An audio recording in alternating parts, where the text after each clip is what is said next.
Hello and welcome to episode 66 of the Breaking Yarn podcast. My name is Michaeli and I am from Albuquerque, New Mexico, and this is my podcast where I talk about my knitting, my crocheting, and my yarn dyeing. You can find me online at breakingyarn.com or anywhere on social media at Breaking Yarn. Today I have one finished object and actually only one whip, which is crazy. And I feel like I'm forgetting something, but I don't think I am. So let's just jump right into it. My finished object, I bet you can guess what it is. Let's see if I can. It's my Briochex blanket. Ooh, I finished seaming it all together. I blocked all the blocks. I finished all the blocks, blocked all the blocks, seamed them all together using the mattress stitch. And I finished it. Isn't that so exciting? So this is a pattern by Leslie Ann Robinson of Knit Graffiti. And she came out with this pattern intended for minis, like from an advent. And so each hexagon uses two 20-gram minis. You still have leftovers. I never weighed my minis afterwards, but I'm sure I have at least 5 grams, maybe even 10 grams of each one left, which I need to figure out what to do with. Probably closer to 5 grams in each one left over. But you knit these little hexagons in brioche with all different types of motifs and then sew them all together. And it makes this beautiful blanket. I love how this turned out.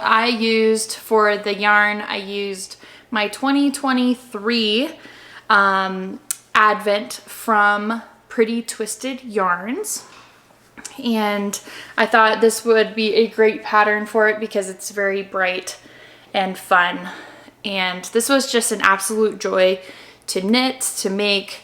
You get like a little dopamine hit too every time you finish a hexagon because it's like a mini FO, if you know what I mean, like because you cast on and you bind off. At least that's my definition of it. And so every time I finished a hexie, you kind of get a little dopamine hit. Like I finished a project, I finished an object, I guess. There's the backside if you want to see the backside of the blanket as well.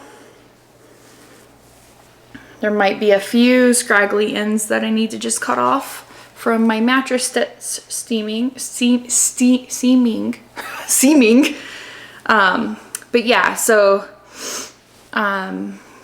it's a very fun project. Each one is very engaging. The way I did it was I did motif 1, motif 2, motif 3, motif 1, motif 2, motif 3. That way I would keep it interesting.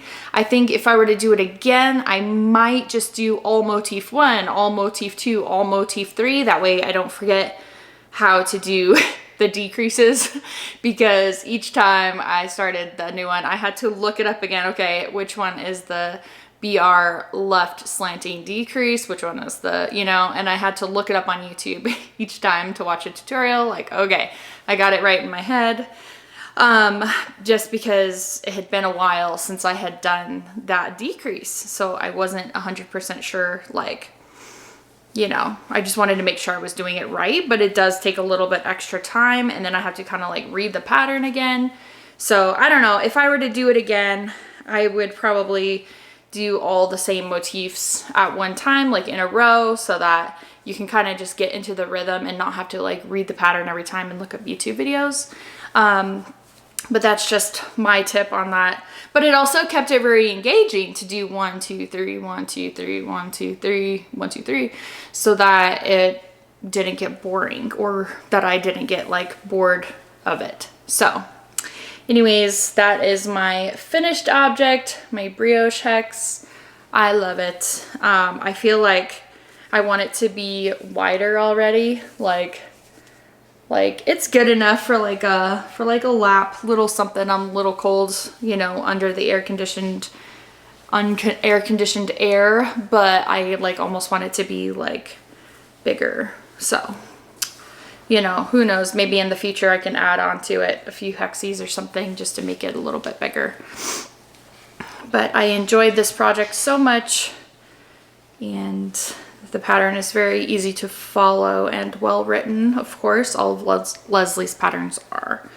So, highly recommend the Briochex by Briochex. I don't know. Briochex by Leslie Ann Robinson. The only whip I have for this episode, I do have one other project that I'm working on, but it is a new design. And I don't think I'm in the place where I want to share it just yet, but I should be able to share it somewhat soon. So stay tuned for that. If you want to subscribe to my channel, you can stay around to see when that happens. So my whip is on this little cake holder thing from Happy Creative Designs, I think. Happy Creative Studios. I always forget what her handle is, but I got these when she was at Yarning here in Albuquerque. And I have a Jane Margolis skein on there, and I am working on a Musselburgh hat. This is obviously out of Jane Margolis, so it's black, and I'm doing it magic loop until I get to big enough. I'm getting really close to be either past the increases, past the increases, and then also big enough to go on a 16-inch circular so that I don't have to do magic loop. I don't mind doing magic loop, but it's much more fiddly, of course, and you can go a lot faster if you are on just a in the loop process and you're just knit all the way around. So this is my whip. I am knitting this hat as a part of my new make along that I just came out with. It's called Summer Sailor Stitch Along 2025. And this is a make along to support hats for sailors. I just learned about this program that I learned it from the Drop Stitch Knitters Guild when I went to their monthly meeting last month. And they are collecting hats for people who are active duty in the Navy and in the Coast Guard. And you probably don't know this about me, but I am a retired Navy brat. My dad was in the US Navy for 22 years, and a lot of times during my childhood and growing up, he was out to sea on deployment. So they send hats to the ships, the cruise ships, and the sailors get to pick a hat that is handmade. So I am doing this stitch along through the summer. It goes from June 1st to August 31st. So you can either knit or crochet a hat. So the only requirement is that it needs to be a wool hat. So like a wool yarn, like this one is a wool yarn, 100% wool, and this is Jane Margolis, and this is in fingering weight. And so yeah, that's the only requirement, knit or crocheted. And then if you use a breaking yarn colorway, then you will be entered for an additional prize, but I will be picking prizes from that hashtag on Instagram this summer. And you can mail the hats to me, and I will put my P.O. box address down in the description box so that you can mail your hats to me, and then I will make sure that they get to Hats for Sailors for their 2025 project. And I also heard that this might be their last year doing Hats for Sailors unless they have someone who can take it over for them. So I'm not sure, more to come on that. Hopefully I can find out some details on if they have someone to take it over. If not, then what does that mean? It's not gonna, exist anymore. They're based out of California right now, but I just learned about the organization, so I don't have a whole lot of information other than what I've read on their website, which is very basic information. But anyways, so this is my hat. I'm doing the Musselburgh and Jane Margolis for that project as my first hat. And I'm using this little yarn holder thingy. So, and excuse me, it's been fun to just hang it on something while I'm knitting. Or you can go for a knit walk, which is what I plan to do once I'm done with my increases. And I think I'm gonna knit the adult large size because it feels like the most universal for men and women.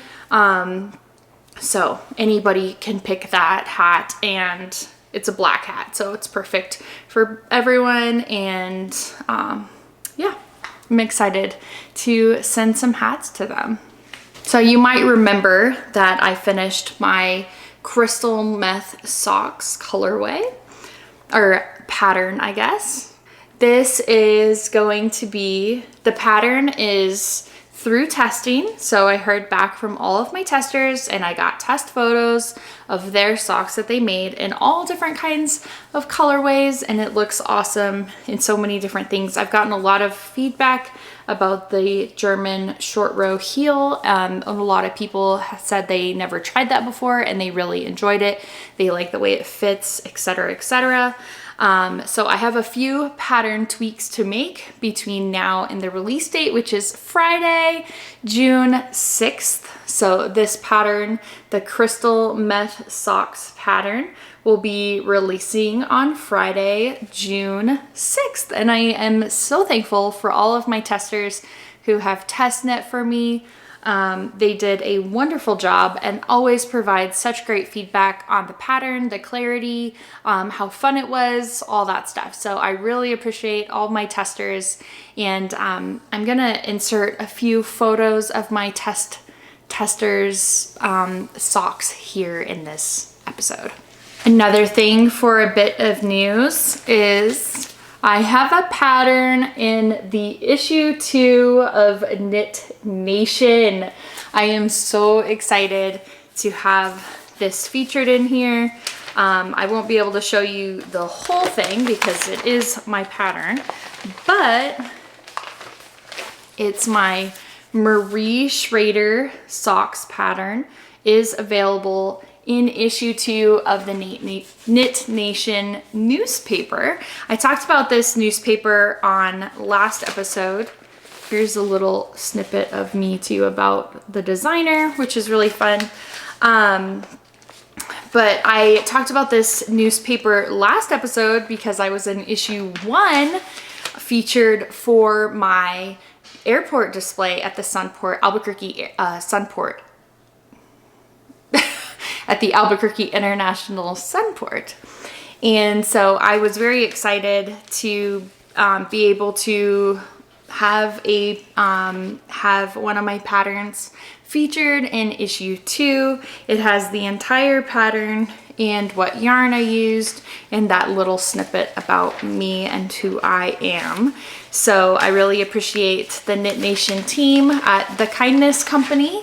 I will put links down in the description box in case you are interested in either picking up this specific issue or if you want to subscribe to the actual newspaper and you can get your own Knit Nation every single month. It has tons of patterns, lots of fun knitting themed games like crossword puzzles and word searches, lots of other things, very interesting stories. They're all very well written. And yeah, just a lot of fun to have a physical newspaper that is for knitters. One other thing I wanted to share with you is this Crocheting the National Parks. This book by Krista Ann just came out on Amazon, and it has 20 patterns for accessories, home decor, plushies, and more inspired by natural wonders. And this is so cute. There are actually other designers featured in here as well, and their information is in the back of the book here. So there's a few other contributors to the book, but they have such adorable patterns in this book. One of my favorites, what kind of like sold me on this, was this bear cup cozy, because I think that is so adorable and I'm so excited to make that. My husband is a big bear lover, so I figured that could be a really cool little gift for him. It's one of these days. I also really like this crossbody bag inspired by Yellowstone. Grand Prismatic. Super cute. But I just wanted to share this book since it just released on Amazon. I will put the link down in the description box in case you are a crochet fan and you love national parks.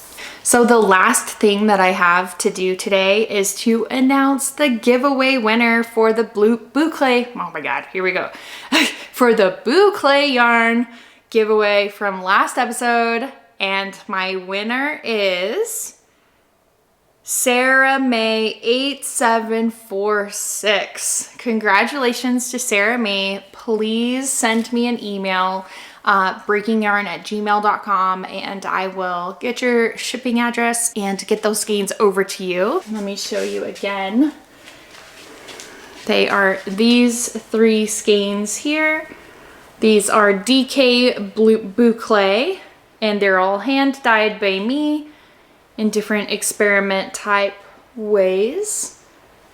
And so I am so excited for you to be able to try Boucle, see if you like it. If you haven't already tried it, I don't think your comment mentioned if you had or hadn't.